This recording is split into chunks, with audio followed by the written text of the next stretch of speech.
Hey, what's going on, everybody, and welcome to episode 73 of the Book Binge, where this week, it's been a little bit since I reviewed the final book in the Sun Eater, or at least the final book that is currently out of the Sun Eater, being Ashes of Man by Christopher Ruocchio.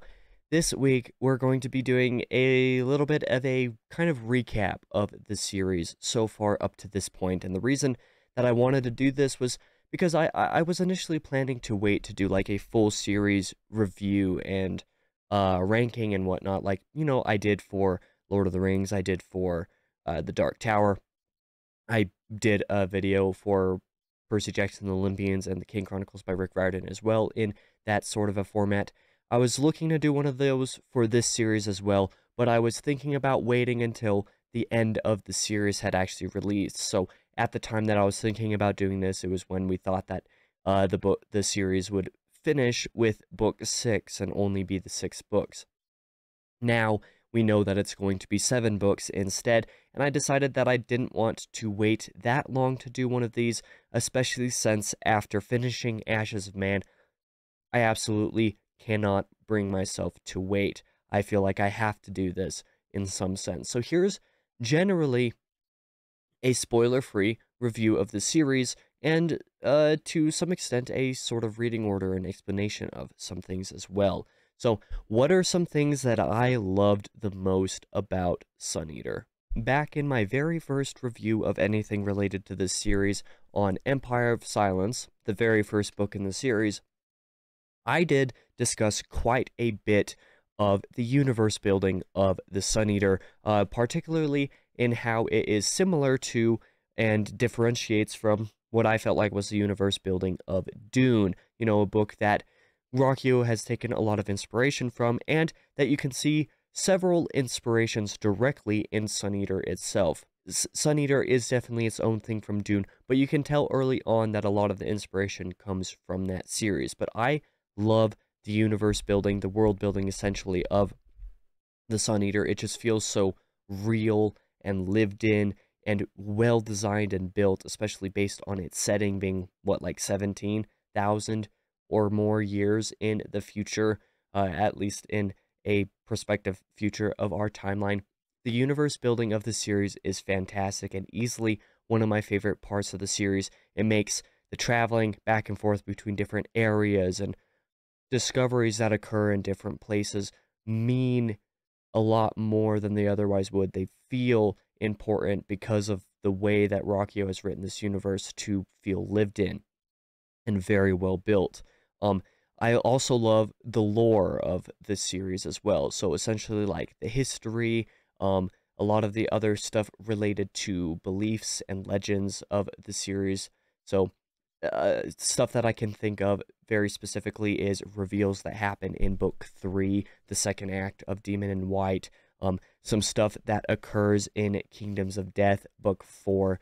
There's a lot of really cool lore and world building and major revelations essentially that I really love. A lot of this lore that I'm speaking of specifically has to do with essentially the various different god complexes, I guess I'll call them, of the series. Rockio has done a very good job developing a sort of quasi-religious system in where it relates to the empire of the series and Hadrian's legend and how that fits in. And then even later in the series, how that works with different species and, all this lore, major revelations related to the god complex that I feel is very, very well developed and very enjoyable to read about.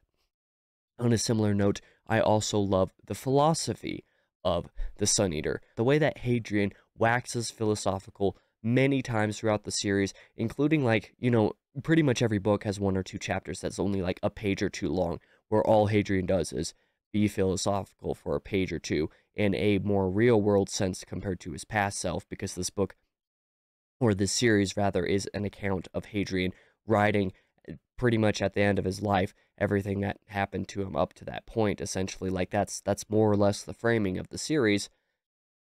So when Hadrian waxes philosophical, especially where his current self writing the books are concerned, compared to how he felt at different points in time through the series as he's writing, That stuff is amazing. The scope and scale of the battles, including between hand-to-hand combat is great. The material that is even just space combat is great. Like everything about the battles, the various different types is always incredibly fun to read about. The sheer creativity on display that Rockio has here is just a chef's kiss of amazingness, right? And then the pros. The pros early on was something that I had heard a lot of people, praising to high heaven, right? I heard an absurd amount about how Christopher Ruocchio, even as relatively young and early of a writer as he is, has some of the best prose. And I wouldn't say I necessarily agreed with that for the first couple books, at least. It was good and it was better than most, but it wasn't like jaw-droppingly good. That was until I reached the point of Kingdoms of Death and Ashes of Man, the two most recent books in the series, and his prose in these last couple books is amazing. Ashes of Man especially is some of the best stuff that I've ever read. Just had the joy of actively reading just because of the writing and the prose itself. It was very good. In regards to something a bit more personal as well, I love the character interactions. I love the emotional connection that you get to these characters and the way they interact. The series, I would say, has some of the best character interactions overall of anything that I've read. Everything about these people feels so real, to the point that nearly every conflict, you can't fully determine whether you're on one person's side or the other. Even if you have a more of an affinity towards one character over another, you might feel a little bit more connected to one and one's argument over, another in any particular circumstance. One that I can think of specifically is in Book 2, Howling Dark, between Hadrian and Lynn. That's all I'll say about that, is a lot of conflict related to those two. But it's all believable, right? Like, the way that Rockio has written all of these characters is so that you can't fully justify picking one side completely over the other just because one person's right and one person's wrong. No, they're both right and they're both wrong in nearly every interpersonal conflict. And that's something that I feel like not a lot of authors do, and that's one of the things that I appreciated a lot about the series as I was reading it. In terms of the emotional connection, well, books 4 and 5 absolutely destroyed me and destroyed pretty much everyone else who read them because of the way that we were connected to these characters and some of the events that happens. I love everything about the series because of that. And then one of the other things that I think is really neat that I normally wouldn't necessarily love, and in fact, in between reading each book, wasn't the biggest fan of for a while, is the way that there's big cuts in between many large spaces of time. Each book has, spaces of however much time that occur in different sections throughout them. Like Howling Dark is one specifically where this happens a lot. Kingdoms of Death, this happens a couple times. Just spaces of time where it's big time gap for the characters and the story, essentially, that either A, doesn't have anything worth noting in that space of time, or leaves those stories to be told elsewhere. Which is where I'll also say that I really like the short stories and novellas of the series as well for stuff related to this, where some of these stories fill out some of those times, some of them fill out a little bit more of the history and world of certain other areas of the galaxy. I really love most everything to do with the Sun Eater, and everything that I've been talking about essentially for the last 10 minutes has been that. Based on all this stuff, I definitely recommend that anybody who has not read the series read it yet. I said in my review for Ashes of Man specifically, but I will also say again here, I used to not understand how or why people could justify recommending a series like A Song of Ice and Fire to people despite it being unfinished. After having finished Ashes of Man, and knowing that there are still 2 more books to come out, even though Rockio is actively working on them by the time this video is out, he's probably beginning to prep or coming close to starting to prep the final book of the series. I now fully understand how people can recommend a series like A Song of Ice and Fire, because some series are just so good that even unfinished, they're amazing. And in regards to this, I'll also specify the way that I think you should read the series. Christopher Ruocchio himself has a recommended reading order between the main novels and the novellas and short stories, and I would absolutely recommend reading the series in that format. I'll also talk about the structure a little bit as well, because Act 1 of The Sun Eater, at least in terms of the main series, is definitely comprised of these first two books, Empire of Silence and Howling Dark. Just the type of person that Hadrian is, the narrator that he is, the things that happen to him, especially near the end of Howling Dark, definitely make these first two books the definitive Act 1 of the series. Then the next three books, Demon in White, Kingdoms of Death, and Ashes of Man, are absolutely, without any form of doubt, the second act of the series. There's a breaking point, essentially, in between books 2 and 3 that makes it quite obvious that there's, a gap there that feels like an actual cut in, the act structure. But there's a similar cut like that at the end of Ashes of Man, where it's like, okay, yeah, this is going into a new place for the series and is going into a new Hadrian, essentially. All that stuff is amazing. But in terms of the recommended reading order, I actually do recommend Ruocchio's reading order as well, which starts off with Empire of Silence, Book 1 of the Sun Eater. That should be clear enough. The next thing you should read after this is The Lesser Devil. You don't have to have this collection, Lesser Devil and Other Stories. It just compiles The Lesser Devil, the novella, with Tales of the Sun Eater, Volume 1. Similar thing with Queen of Ashes. It compiles that novella with Tales of the Sun Eater, Volume 2. You don't have to have these collections, especially since they're pretty hard to find.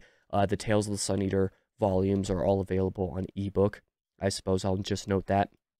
But the novella, The Lesser Devil, which also comes in its own paperback, which I guess I'll show off here too as well. This you should read after Empire of Silence. It deals with a specific character primarily from the early section, I believe in the first 20 or so chapters, 21 or 22 chapters of Empire of Silence.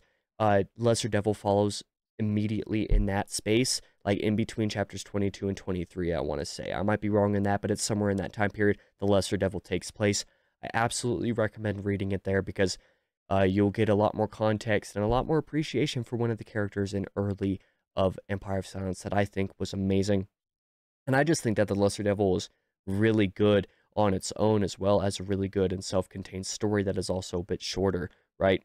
And then after The Lesser Devil, you should read Howling Dark, so book 2 of this series. This one is amazing. Empire of Silence is definitely the weakest book in the series. So if you enjoy Empire of Silence, I have no doubts that you'll love the entire series. Although I do know one person who started reading Howling Dark and wasn't really feeling it for some reason because it wasn't like Empire of Silence was. But I think that's definitely the rarity. So if you enjoy what you read at this point, and especially if you are enjoying Howling Dark all the while, there's no chance you aren't going to just love this series in its entirety. Following Howling Dark, you should definitely give Queen Amid Ashes a read. So the second novella that is released, I believe this was written post Ashes of Man, so I believe it was written either around the time or right after the time that the final or the most recently published book in the series was. But it is one that a lot of people love. I will admit that I think I am the most lukewarm on Queen Amid Ashes compared to all other fans of the series, but I still absolutely recommend giving it a read because I think I'm definitely in the minority there. Most people absolutely adore that story, and it is, I believe it's referenced a few times in the next novel of the book as well, so that's always fun to catch. Following Queen Amid Ashes, read Tales of the Sun Eater Volume 1. I'm again holding this up because there's no physical printing of Tales Volume 1. The And Other Stories is what Volume 1 is. You can pick that up on ebook individually. I recommend reading Tales of the Sun Eater Volume 1. It has some of the coolest and best stuff in the Sun Eater altogether. One of the stories, The Demons of Ere, if I'm pronouncing that correctly, is frankly referenced constantly throughout the rest of the series, particularly in Demon in White, and I recommend reading at least that story specifically for that reason. But there's also several other great stories in Tales of the Sun Eater Volume 1 as well, particularly Parliament of Owls, which, even though Ashes of Man is my favorite book in the series, I would say that Parliament of Owls is my favorite Sun Eater writing besides Ashes of Man, or at least it's tied with Howling Dark for second place. Like, it's an amazing story, and Ruocchio has A lot of these great ideas for universe building. This collection also includes a story related to First Contact with the Sealson, and that story is really fun to see, especially since that's referenced once or twice in the rest of the series as well, so that's always cool. Following Tales Volume 1, read Demon in White. This is the chunkiest book of the series up to this point. The one that I feel like the majority of people, what in the world did my lighting do? Come on. There we go. Now it's better. I was like, what in the world happened? But I think Demon in White has the spot at the #1 spot amongst the majority of readers. I think it is most everybody's favorite book in the series. And frankly, for good reason. It's insanely good. It's essentially 3 books in one. The types of stuff that happens in it. It is essentially 3 books in one.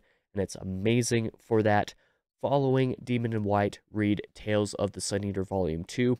I didn't love Tales of the Sun Eater Volume 2 as much as Volume 1, but there are a couple stories in it that I grew to appreciate later, particularly in Ashes of Man, which has really great culmination of references and straight up, taking characters and stuff from a couple of the stories in this one, like Kill the King and the Dragon Slayers actually play, well, the Dragon Slayers, that the stuff that happens in that story actually plays a surprisingly large, has a surprisingly large place in Ashes of Man, and Kill the King is referenced in a couple different places as well. Like, a lot of really cool stuff in all of these side stuff, so I still recommend you read those.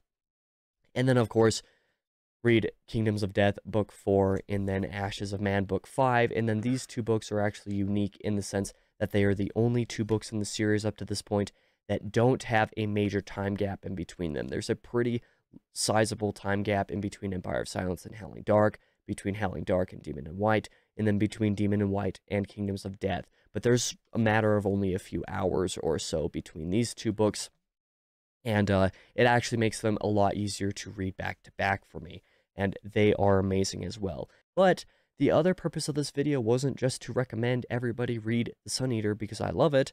I also wanted to ask you guys for recommendation.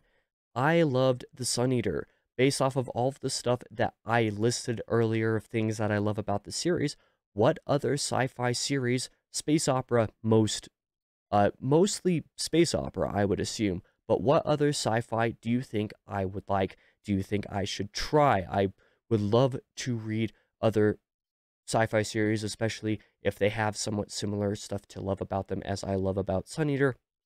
Doesn't mean I'm going to, read other sci-fi series for the reasons that I read Sun Eater, but I would love to give other stuff a try, especially since I'm not very fluent in sci-fi.